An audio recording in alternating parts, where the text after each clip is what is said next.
Hello friends, কেমন আছো তোমরা? নিশ্চয়ই ভালো আছো। আমিও খুব ভালো আছি। তোমাদেরকে কালকে যে ভিডিওটাতে আমি ছেড়েছিলাম তাতে বলেছিলাম যে আমি ডোডোর জন্য রাত্রে সারপ্রাইজ দেবো, চিকেন বিরিয়ানি করব। তো দেখো তারই প্রসেসিং শুরু হয়ে গেছে। আচ্ছা, চিকেন বিরিয়ানিটা রান্না করছে আমার বান্ধবী অর্পিতা। হ্যাঁ, ও আমার খুব ভালো বান্ধবী। আমার এখানে এসে নতুন ফ্রেন্ড হয়েছে, ও নতুন এসছে, আমিও নতুন। তো আমাদের দুজনের মধ্যে খুব ভালো একটা বন্ডিং তৈরি হয়ে গেছে। তো দেখো একদিকে গ্যাসের একটা দিকে তোমার চালটা বসিয়ে দিয়েছে ভাতটা হতে, আর একদিকে দেখো চিকেনটা মাখিয়ে রাখছে। আমি চিকেনটা ধুয়ে ওকে রেডি করে দিলাম, আর ও চিকেনটা মাখাচ্ছে। আর চিকেনটাতে না সবটা কিন্তু গ্রেট করে দিয়েছি, আদা রসুনটা আমি গ্রেট করে দিয়েছি, আর বাকি তো যা যা মশলা লাগে সেগুলো অ্যাড করেছি, টক দই এগুলো অ্যাড করে দিয়েছি।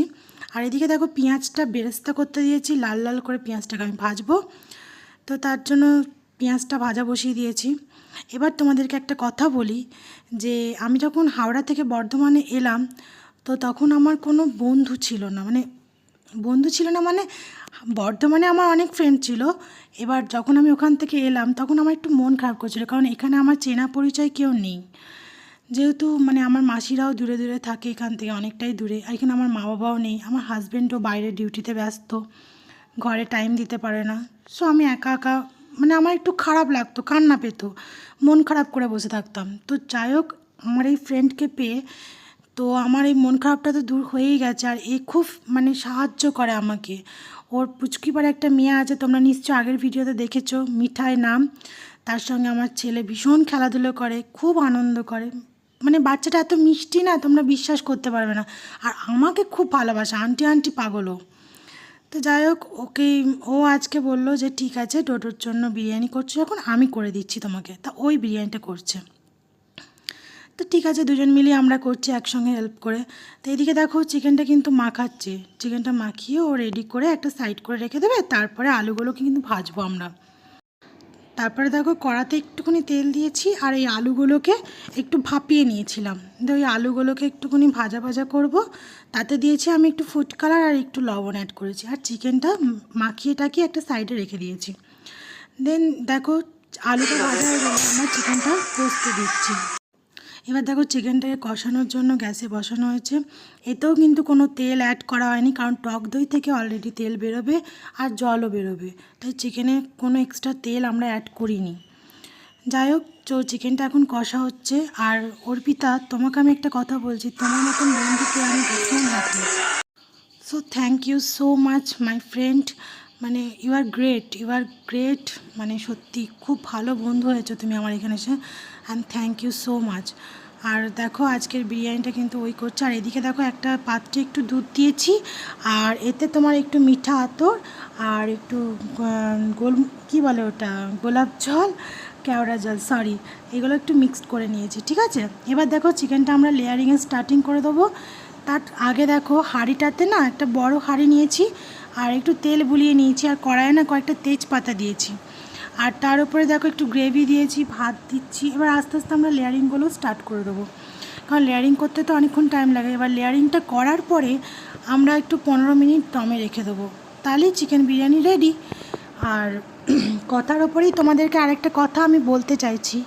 কালকে আমার একটা ভিডিওতে একটা কমেন্ট এসছে যে আমার গলার আওয়াজটা কেমন জানি, আমি তার নাম করছি না। তাই আমি তোমাদেরকে একটা কথা বলতে চাই, মানুষের গলার আওয়াজ, আজকে আমার গলার আওয়াজটা যেমন আমাকে ভগবান দিয়েছে, আমার সেরকমই হবার কথা, তাই তো?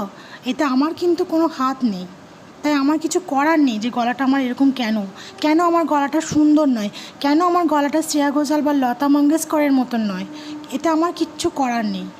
সবার তো সব কিছু ভগবান দেয় না, তাহলে আজকে যদি ভগবান আমাদের সমস্তটা কিছু একসঙ্গে দিয়ে দেয়, সুন্দর দেখতে, সুন্দর গলার আওয়াজ, সুন্দর হাইট, সুন্দর টাকা পয়সা, সব কিছু যদি সুন্দরই হয়, তাহলে আমরা কি আর ভগবানকে মনে করবো কোনো দিন?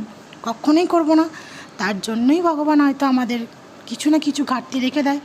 তো আমার গলার আওয়াজটা কেন এরকম আমি জানি না, তো তার জন্য আমি ডাক্তার দেখিয়েছিলাম। তো ডাক্তার তো কিছু করতে পারবে না, বলো, কিছু করার নেই, গলাটা আমার জন্মগত এরকম প্রবলেম।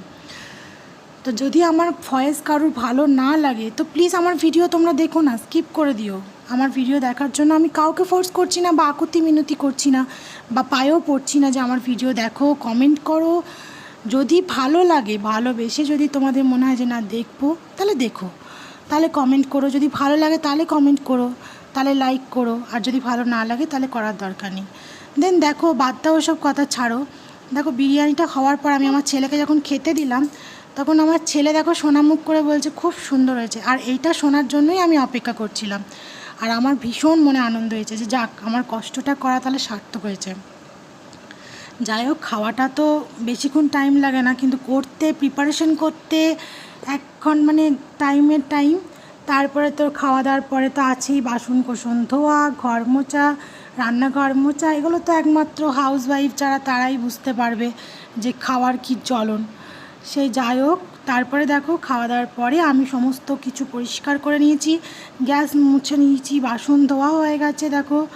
দেখেছো, বাসন সব ধোয়া হয়ে গেছে, গ্যাস মোছা হয়ে গেছে, রান্নাঘরের দেওয়াল মোছা হয়ে গেছে, রান্নাঘরের নিচে মোছা হয়ে গেছে সুন্দর করে, যেন কোনো এঁটু কাটা একটাও না থাকে, কারণ আমি নিরামিষ যেহেতু খাই শনি মঙ্গলবার করে, তাই জন্য।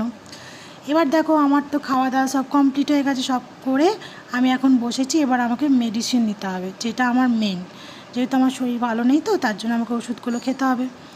এবার একটা পাতা আমার শেষ হয়ে গেছে, আর একটা পাতা আমি আজকে নতুন ভাঙছি। আর কটা ওষুধ খেতে হচ্ছে জানো? 3টে ওষুধ খেতে হচ্ছে। মানে সত্যি বলছি, আমি বড় বড় ট্যাবলেট না আমার গিলতে ভীষণ খারাপ লাগে, মানে পারি না আমি গিলতে, খুব কষ্ট হয়, আমার বমিটিং আসে। তবু কিছু করার নেই, ডাক্তার যখন দিয়েছে আমাকে খেতেই হবে। ওষুধগুলো তো পয়সা লেগেছে, বলো, কিনতে টাকা লেগেছে, তো আমাকে তো খেতেই হবে। তো যাই হোক গাইস, যদি আমার বিরিয়ানি দেখতে তোমাদের ভালো লাগে, তো যদি ভালো লাগে তাহলে লাইক করো, কমেন্ট করো। আর যদি কোনো দিন বিরিয়ানি খেতে ইচ্ছা করে তাহলে আমাকে জানিও, আমার কাছে চলে এসো, আমি তোমাদেরকে বিরিয়ানি রান্না করে খাইয়ে দেবো। আর আমার পাশ থেকে দেখো আমার গুণধর ছেলে ফুট কেটে যাচ্ছে, আমাকে ওষুধ খেতে দিচ্ছিল না, জ্বালাচ্ছিল ভীষণ। তো ওর জন্যই তো সব কিছু, বলো, ওই আমার সব। তাই ও যখন হ্যাপি, তাই আমিও হ্যাপি ভীষণ।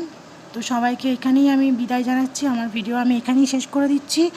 যদি আমার ভিডিওটা ভালো লাগে তাহলে প্লিজ একটা লাইক করো, তাহলে একটা কমেন্ট করো, বাস এইটুকুই বলার, আর কিছু না। আর যদি কোনো খারাপ কমেন্টস করো, এতে কী হয় বলো তো, মনটা ভেঙে যায়।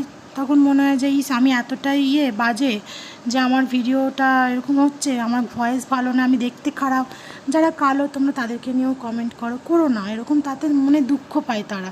ভালো না লাগলে দেখো না, না ঠিক আছে, তোমাদেরকে এসব বলার তো কোনো অধিকার দেয়নি কেউ।